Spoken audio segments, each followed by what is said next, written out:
Laura Magnuson works with NeuroChallenge Foundation, a nonprofit group providing education and advice for people with Parkinson disease. One of the goals of NeuroChallenge is to get people information at whatever level that they can understand it and maybe are ready for it. Magnuson and other volunteer advisors meet with clients to develop personalized care programs, identifying services in the community that might help the patients. She says a question that often comes up is how to address long-term care planning when you're diagnosed with Parkinson's. Long-term care planning, it's important for everybody on this earth. But when you add a diagnosis like Parkinson's disease, what your plan is for the future becomes more important. Long-term care can include medical and non-medical care. It can assist people with Parkinson's with everyday needs like dressing, bathing, using the bathroom. She says it's often something people don't think about. Barry and Carol Lewis haven't discussed it yet. I don't know. We hadn't even talked about that. I don't know. Well, I think we have different ideas about it. According to Medicare.gov, about 9 million men and women over the age of 65 will need long-term care this year alone.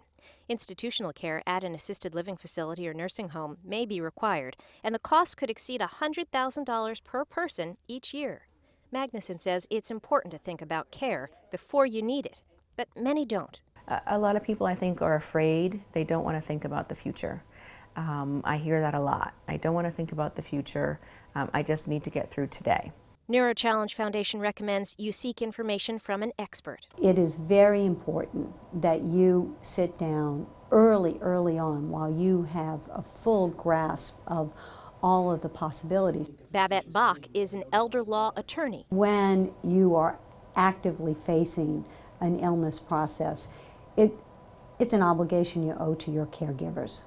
It can be extremely stressful for the caregivers to have to go to a bank and find out that they can't write a check for you and you've suddenly ended up in the hospital. Bach recommends you see someone experienced in issues of dealing with disability, someone who's up to date on the programs available to help you get the care you need. You may not be aware that there are VA benefits out there that might pay you $1,900 a month for home care. Having a plan could provide relief to know you won't be financially devastated by the disease. So what happens if you wait too long to plan? If you don't plan and you become ill, then you're going to end up with a family member or the state coming in and filing a guardianship proceeding to have you declared incapacitated, and then having the court choose who will be your legal guardian to make all your health care decisions and your financial decisions.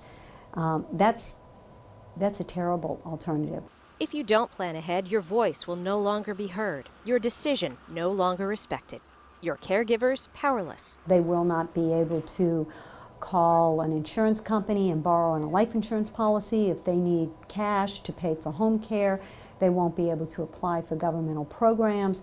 They need to have authority to make important financial and health care decisions even if you're just temporarily disabled. It's a lot to think about, and Magnuson reminds patients it's not a mountain they have to climb today.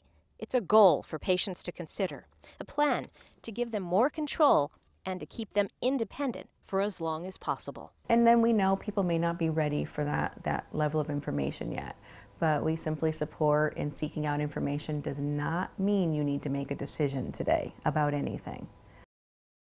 For more information, go to neurochallenge.org and click on the long-term planning link.